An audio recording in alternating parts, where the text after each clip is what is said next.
Hi friends, welcome to our channel. Today discussing about the subject name వచ్చేసి Telugu methodology. Telugu మెథడాలజీకి సంబంధించి one of the most important topic అయినటువంటి తెలుగు భాష నిర్మాణం అనే topic సంబంధించి మనం కంటెంట్ అయితే ఈ వీడియోలో తెలుసుకుందాం. దానికి సంబంధించి ఫస్ట్ చూసినట్టయితే ధ్వని అనే దానికి సంబంధించి నిర్వచనం అయితే తెలుసుకుందాం. మానవుడి వాఘేంద్రియాల నుంచి ఉత్పన్నమైన భాషా విజ్ఞానానికి ఉపయోగపడే ప్రతి శబ్దాన్ని ధ్వని అంటారు. మానవుడు మాట్లాడేటప్పుడు రకరకాల ధ్వనులు ఎలా ఉత్పత్తి చేయగలుగుతున్నారో వివరించే శాస్త్రమే ధ్వని శాస్త్రం అని అయితే అంటారు. ఇదంతా వచ్చేసి ధ్వనికి సంబంధించినది. నెక్స్ట్ వచ్చేసి వర్ణం గురించి అయితే తెలుసుకుందాం. అర్థభేదక శక్తి కలిగిన కనిష్ట రూపాన్ని వర్ణం అనైతే అంటారనమాట. సాంస్కృతి వైయాకరణలెవ్వరూ వర్ణ నిర్ణయం చేయడానికి ప్రయత్నించలేదు. మనకు వైయాకరణులు నైయాకరణులు అనేవారైతే ఉన్నారు. సంస్కృతంలో ఉన్నటువంటి వైయాకరణులు ఎవ్వరూ కూడా వర్ణ నిర్ణయాన్ని చేయడానికి ప్రయత్నం కూడా చేయలేదన్నమాట. దాన్ని ప్రయత్నించినది ఎవరంటే ఆధునిక భాషా శాస్త్రం వాళ్ళైతే ప్రయత్నించారనమాట. కోటలు గోడలు, చుట్టూ జుట్టు, పేట పేడ, ఇత్తడి దడి, పుట్ట బుట్ట, వీటిలో డిఫరెన్స్ ఉండేది వచ్చేసి శ్వాసనాదాలు మాత్రమే ఇక్కడ డిఫరెంట్గా ఉన్నాయి. అందువలన వర్ణం మాత్రమే డిఫరెంట్ ఉంది కాబట్టి ఇక్కడ అర్థంలో భేదం అనేది కలుగుతుందన్నమాట. దీన్నే అర్థభేదం అని కూడా అంటారు. దీని ఎగ్జాంపుల్ మీరు చూసినట్టయితే కచట తపలు శ్వాస స్పర్శాలు, గజట దబలు నాద స్పర్శాలు. ఒక్కొక్క ఉదాహరణలో ధ్వనులలో శ్వాసనాద అక్షరాల భేదమే తప్ప వేరేది లేదు. అయినా ఈ భేదం వల్ల రెండు మాటల్లో అర్థభేదం కలుగుతోంది. నెక్స్ట్ వచ్చేసి అక్షరం గురించి చూసినట్టయితే ఒక అచ్చు తప్పకుండా ఉండే ధ్వనిని అక్షరం అనే అంటారు. అక్షరంలో ఖచ్చితంగా అచ్చు అయితే ఉంటుందన్నమాట. ఇక్కడ వచ్చేసి బిడ్డ అనే మాటలో ఎన్ని ధ్వనులు ఉన్నాయి అని అయితే అడుగుతున్నారనమాట.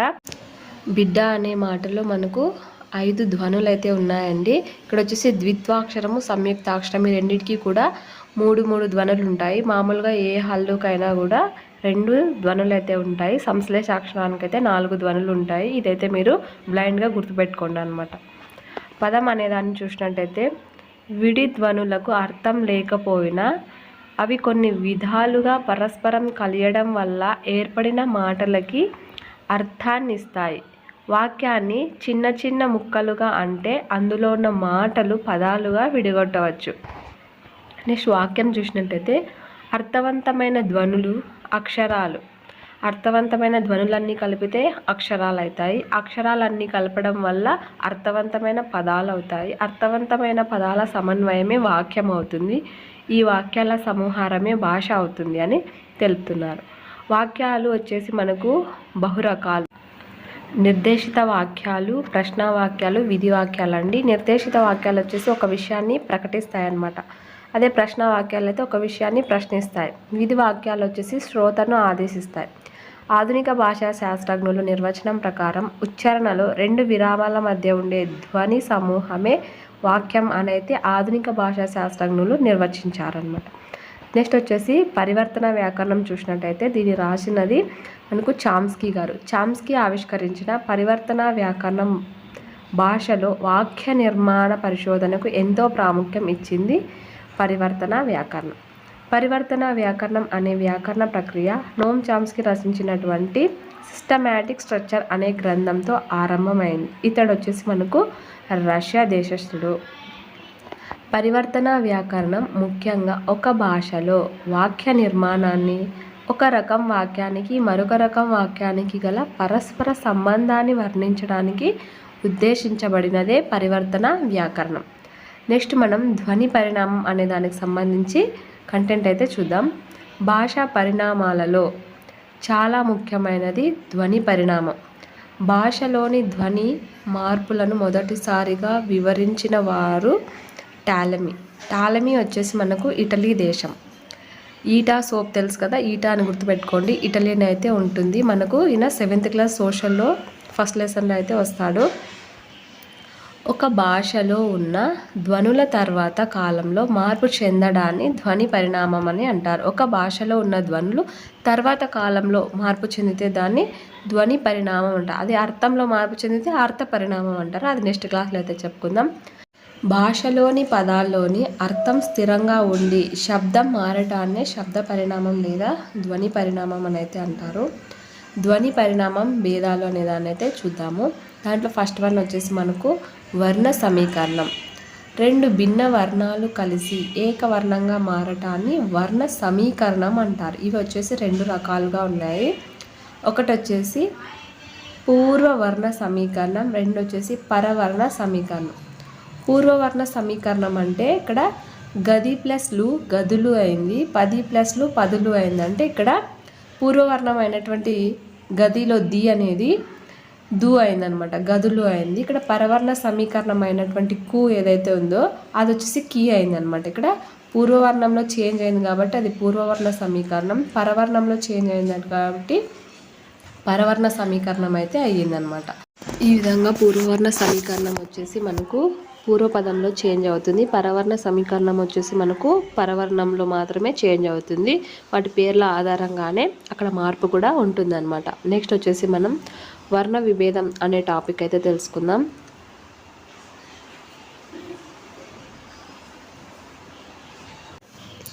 ఒక ధ్వనిని గాబారా ఆర్ తడబాటు వల్ల 2 సార్లు ఉచ్చరించినప్పుడు ఒక ధ్వని స్థానంలో మరొక ధ్వని రావటాన్ని వర్ణ విభేదం అని అంటారనమాట.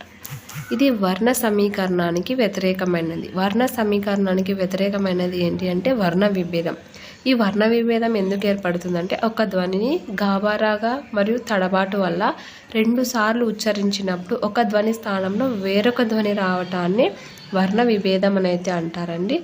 చుంచు ప్లస్ ఇంచు చూపించు, ఆవులించు ప్లస్ ఇంచు ఆవుల పించు, ఈ విధంగా రావడాన్ని వర్ణ విభేదం అని అయితే అంటారు. థర్డ్ వన్ వచ్చేసి వర్ణ సమ్మేళనం అనే దాని గురించి అయితే తెలుసుకుందాం. అనేక వర్ణాలు కలిసి ఏకవర్ణంగా రూపొందడమే వర్ణ సమ్మేళనం. అనేక వర్ణాలు కలిసి ఏకవర్ణంగా రూపొందడమే వర్ణ సమ్మేళనం అంటారు. దీనికి మరొక పేరు వచ్చేసి వర్ణ సంయోగం, వర్ణ సంయోజనం అని కూడా అంటారు. నెక్స్ట్ వచ్చేసి వర్ణ వ్యత్యయం. ఫోర్త్ వన్ వర్ణ వ్యత్యయం చూసినట్టయితే ఒక పదంలోని వర్ణాలు తారుమారు చెందడమే వర్ణ వ్యత్యయం. దీనికి మరొక పేరు వచ్చేసి స్థాన పరివర్తనం, అక్షర విపర్యాయం అని కూడా అంటారు. అంటే ఇక్కడ అక్షరాలు వచ్చేసి వర్ణాలు వచ్చేసి మారుతూ ఉంటాయి. ఇప్పుడు నవ్వులాట ఉంది, నవ్వు టాలా, గజ దొంగ ఉండి జగ దొంగ అయిందనమాట. ఈ విధంగా వర్ణాలలో వ్యత్యాసం ఉంటుంది కాబట్టి వర్ణ వ్యత్యయం అని అయితే అంటారు. నెక్స్ట్ ఫిఫ్త్ వన్ చూసినట్లయితే వర్ణాగమం. వర్ణాగమం అంటే సౌమ్యం వల్ల ప్రామాణికం కాదనే భావంతో కొత్త వర్ణాలు పదాలతో చేరడాన్ని వర్ణాగమం అంటారు. దీన్నే వర్ణాధిక్యం అని కూడా అంటారు. ఇక్కడ వచ్చేసి కొత్త పదాలు చేరుతాయి కానీ ఉన్న పదాలు ఏవి కూడా తొలగింపబడవన్నమాట. అంటే వర్ణాగమం అంటే ఒక కొత్త పదం మిత్రుడి వల్లే చేరుతుంది అనమాట. కోలాటం ప్లస్ కోలాటకం, ఇక్కడ 4 ఉన్నాయి. కోలాటం అంటే ఇక్కడున్న 3 పదాలు కాస్త అలాగే ఉన్నాయి. కొత్త పదం వచ్చేసి కా చేరింది.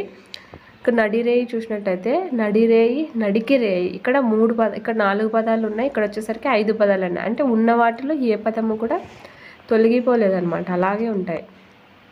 వేగు చుక్క, ఇక్కడ 4 పదాలు ఉన్నాయి. అక్కడ వచ్చేపటికే వేగురు చుక్క అయింది, అంటే 5 అయింది. వర్ణ ఆగమం వల్ల కొత్తగా ఒక వర్ణం వచ్చి జాయిన్ అవుతుంది, అది మిత్రుడి వల్లే. ఉన్న 4 కాస్త 5 అవుతాయి, 5 ఉన్న కాస్త 6 అవుతాయి అన్నమాట. ఈ విధంగా మీరైతే బ్లైండ్గా ఒక గుర్తు అయితే పెట్టుకోవచ్చు వర్ణాగమం. నెక్స్ట్ వచ్చేసి మనం వర్ణ లోపం అనే దాన్ని తెలుసుకుందాం.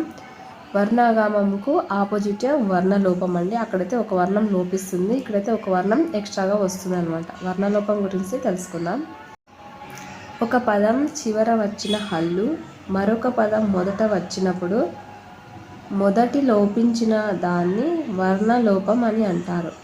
దీనికే మరొక పేరు వచ్చేసి సువర్ణ లోపం లేదా అక్షర లోపం లేదా హల్లోపం అని అయితే అంటారు. ఇక్కడ హల్లు లోపించింది కాబట్టి దీనికి హల్లోపం అనే పదం అయితే వచ్చింది. అక్షరం లోపించింది కాబట్టి అక్షర లోపం అని అయితే అంటారు. ఇప్పుడు వచ్చేసి నిప్పు ప్లస్ పుల్ల, నిప్పుల్ల అయింది. ఇక్కడ 4 అక్షరాలు ఉన్నాయి, ఇటు సైడ్ వచ్చేపాటికి 3 అక్షరాలు అయింది. రెప్ప ప్లస్ పాటు, రెప్ప ఆటు అయింది. అంటే ఇక్కడ 4 అక్షరాలు ఉన్నాయి, ఇటు సైడ్ వచ్చేపాటికే 3 అక్షరాలుగా మారింది.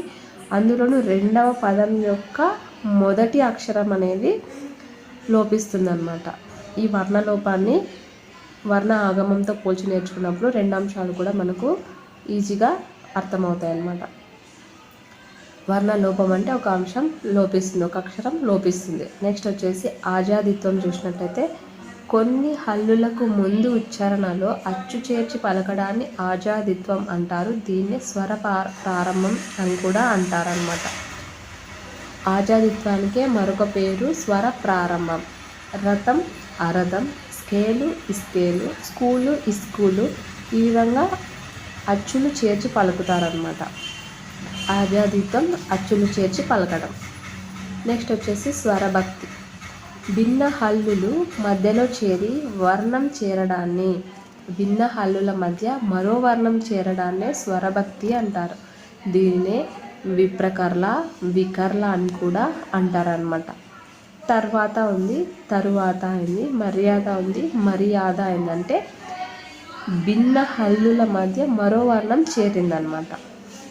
దాన్నే మనం స్వరభక్తి అనేది అంటాం. నెక్స్ట్ వచ్చేసి తాళవీకరణ. తాళవీకరణ చూసినట్టయితే మూల ద్రావిడ భాషలోని పదాది అక్షరమైనటువంటి కాకారానికి బాల్వాచ్చులు పరమైనప్పుడు చవర్ణంగా మారుతుంది. ఇలా కాకారం చకారంగా మారటాన్నే తాళవీకరణ. ఇక్కడ మీరు ఒకటే గుర్తుపెట్టుకోవాలి, తాళవీకరణ అంటే కాకారం చకారంగా మారటాన్నే తాళవీకరణ అని ఒక చిన్న గుర్తు అయితే పెట్టుకోవాలన్నమాట. ఇక్కడ చూడండి, కివి కాస్త చెవి అయింది, కిలి కాస్త చిలుక అయింది, కై కాస్త చేయి అయింది. అంటే ఇక్కడ చేంజ్ అయిన వర్డ్ వచ్చేసి కీ కాస్త అంటే కవర్గం వచ్చేసి చవర్గంగా మారింది, కా చా అయింది. అదే డిఫరెంట్ ఉంది ఇక్కడ. నెక్స్ట్ మనం 10th వన్ అయినటువంటి లోపదీర్ఘం చూసినట్టయితే ఈ లోపదీర్ఘంకి మనం ఎగ్జాంపుల్గా ఒక సంధిని అన్వయించినట్టయితే లులనాల సంధి అనే దాన్ని మనం దీనికి అన్వయించవచ్చు అనమాట. అదేలాగో చూద్దాం. ఉచ్చారణలో ఒక వర్ణం లోపించినప్పుడు ఏర్పడిన లోపాన్ని పూరించడానికి పూర్వస్వర్ణం దీర్ఘమవుతుంది. లులనాల సంధిలో కూడా ఇలాగే జరుగుతుందండి. లోపదీర్ఘం, దీనికి మరొక పేరు వచ్చేసి లోపదీర్ఘం లేదా లోపదీర్ఘత అని కూడా అంటారనమాట. గుర్రములు కాస్త గుర్రాలు అయింది. అంటే ఇక్కడ మూవర్ణం లోపించి దాని పూర్వం ఉన్నది దీర్ఘం పొందిందనమాట. అంటే ఒకటి లోపిస్తూ దాని ముందు ఉన్నది దీర్ఘం పొందితే దాన్ని మనం లులనాల సంధిలో కూడా అలాగే చెప్తామన్నమాట. వజ్రములు వజ్రాలు ఆ విధంగానే వస్తుంది మనకు. సో లోపదీర్ఘం ఈక్వల్ టు లులనాల సంధి అని గుర్తుపెట్టుకోండి. దానికి దీనికి జంట చేసి నేర్చుకోవడం వల్ల మనకు ఈజీగా గుర్తుంటుంది. వర్ణాగమం వర్ణలోపానికి జంట చేసి నేర్చుకోండి, లోపదీర్ఘంకి లులనాల సంధికి జంట చేసి నేర్చుకోండి. నెక్స్ట్ 11th వన్ చూసినట్టయితే అనుచిత విభాగం. పదాలను తప్పుగా విరిచి వ్యవహరించడాన్ని అనుచిత విభాగం అనేది అంటారండి. దానికి ఎగ్జాంపుల్ చూసినట్టయితే కిలి ప్లస్ కల్ చిలుకల్, ఎల్లి ప్లస్ కల్ ఎలికల్. అంటే వీటిని తప్పుగా విరిచి వ్యవహరించాలన్నమాట. ఇలా తప్పుగా విరిచి వ్యవహరించడాన్ని అనుచిత విభాగం అనేది అంటారు. నెక్స్ట్ 12 చూసినట్టయితే ద్విత్వ కల్పనం. ద్విత్వని కల్పించి చెప్పడాన్ని ద్విత్వ కల్పనం అని అంటారు. కొత్త పదాలలో ద్విత్వం లేకపోయినా కల్పించి చెప్పడాన్ని ద్విత్వ కల్పం అని అయితే అంటారు. తలక్రిందులు, తల్లక్రిందులు, తలవారు, తెల్లవారు, ఈ విధంగా ద్విత్వం లేకపోయినా కల్పించి చెప్పడాన్ని ద్విత్వ కల్పం అని అయితే అంటారు. ఈ వీడియో వచ్చేసి ఇంతటితో కంప్లీట్ అయిందండి. ఎవరైతే మన ఛానల్ని ఫస్ట్ టైం చూస్తూ ఉండి కూడా సబ్స్క్రైబ్ చేసుకోలేదో వాళ్ళంతా కూడా తప్పకుండా అయితే సబ్స్క్రైబ్ చేసుకోండి. మన ఛానల్ని ముందుకైతే నడిపించండి. చాలామంది చూస్తున్నారు కానీ సబ్స్క్రైబ్ చేసుకోవట్లేదు.